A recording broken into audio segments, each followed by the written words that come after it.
Josh, thank you so much for joining us today. Thank you for having me. No worries. You're now a month into your return from a serious knee injury. How has the last month been for you? Yeah, it's been pretty up and down.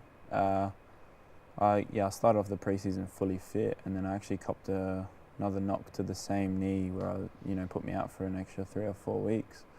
So yeah, definitely up and down. I think one of the most challenging things, like I was saying to you previously, was just mentally getting back to like playing and getting a feel for ticking the ball around and whatnot, and positioning and stuff. So yeah, it's been definitely a roller coaster ride, but I'm just really happy to be back on the field playing with the boys.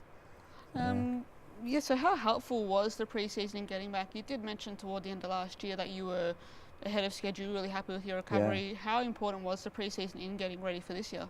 I was, I think at about 5.5, 6 months, I was ready to play. I was saying, it's like, I'm ready to go. And then I sort of just tried to keep the off season, tried to stay fit. And then I actually started preseason fairly fit and fairly comfortable. I think the little setback where I copped a knock against, I think it was Moreland City in a friendly game,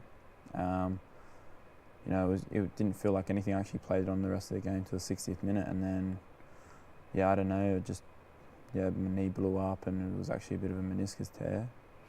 And then, rebuilding back into that was pretty difficult mentally, because you think that all the hard work's done, you think that all the rehab's behind you, and then another little setback is sometimes very hard to swallow. But I'm just, like I said, happy to be back out there playing, and now it's just a fact of building on what I'm doing currently, and just that's about it.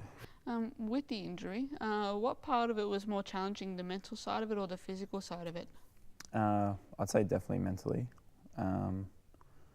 Just because, like, when you sort of set out your rehab and everything, it's very easy to have your goal and then say, okay, I'm gonna work towards this. I think that with the setbacks that I had previously, you find it very hard to sort of look back and be like, oh, okay, another setback, another injury, and then I think mentally is the biggest struggle. But I think that coming back to playing is also a little bit more of a struggle as well, because like I said, you're setting up your rehab to get to this final goal, and then when you're back playing, you're sort of like, okay, now I need to find the flow of things again, what my final goals are and everything. Rehab's very, very structured. It's very, do this, do that, and you're back to where you are physically anyway, but not really mentally, if that makes sense. So how, within the last month, how has the recovery process been after games? Really well, actually. I feel like my recovery after games is quite positive. So like my body feels not as fatigued as I would have imagined anyway, but I do feel like if I get a knock or something in a game, that my body's still getting used to that sort of physical contact, because I haven't played for a year or so. So yeah. And talking about the physical contact, was there any kind of cobwebs to kind of blast out before you could really get into like full flight, so to speak? Yeah, I honestly still feel like now I'm not 100% in challenges and stuff, and I think it's more of just a mental barrier. It's something that I'm going to have to overcome, and I think that it would just come with game time, playing more and more. But yeah, I think like I said, just the amount of setbacks, they sort of eventually build up mentally and they get to you. So you just got to keep trying to like build away at the wall, like break away at the wall, sort of thing. And eventually, hopefully, I can be out there 100% confident again to go into challenges and to do everything free flowing. But it is a bit of a working process, to be honest. Yeah. You spent some of last year coaching the club's under-20 side as an assistant. How was that experience? It was a great learning experience. I actually learned a real lot about football from a different point of view. So I always felt like I knew a bit as a player, as I guess all players would say to you.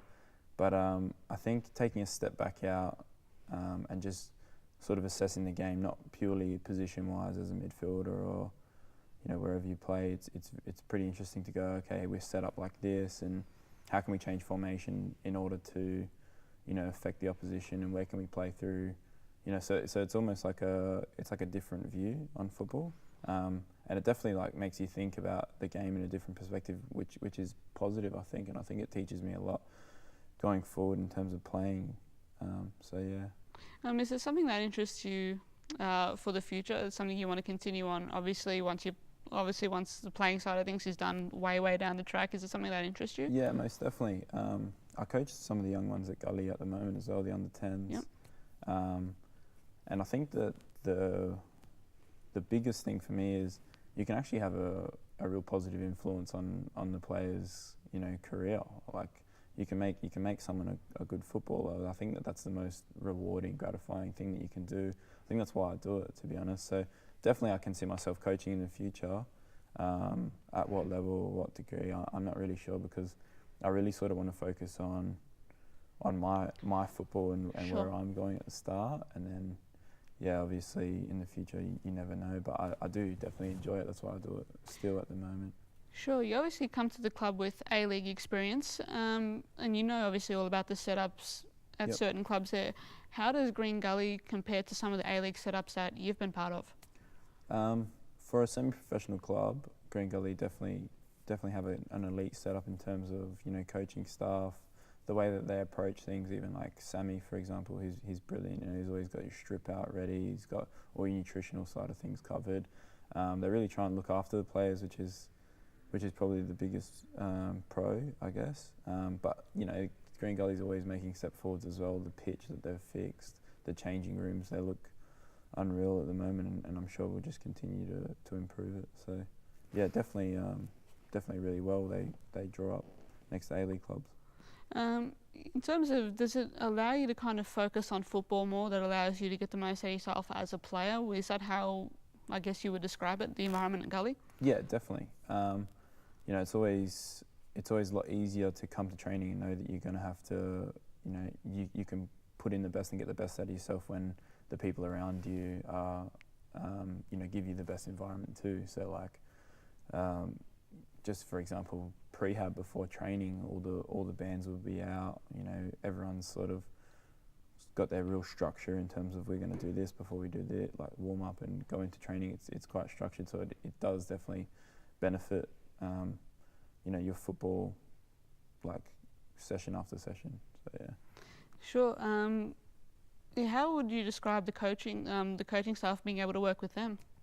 Yeah, really good. Majority of the time they're very approachable. So, if you ever have any questions or queries and you want to learn in certain aspects, or you're doing something right or you're doing something wrong, they're all very open for you to come, and chat to them and improve. But I think just on a personal level, like me personally, especially experiencing injuries and stuff, the best thing about the coaching stuff is that they actually treat you like a human being. So like, it's funny in football, sometimes you can just be a number and stuff, but that you're a little bit more than that at Gully, and they really look after you, make sure that you're mentally getting along well, because they know how much football means to you. So it's a credit to them, but they're definitely approachable on and off the field, which is really good.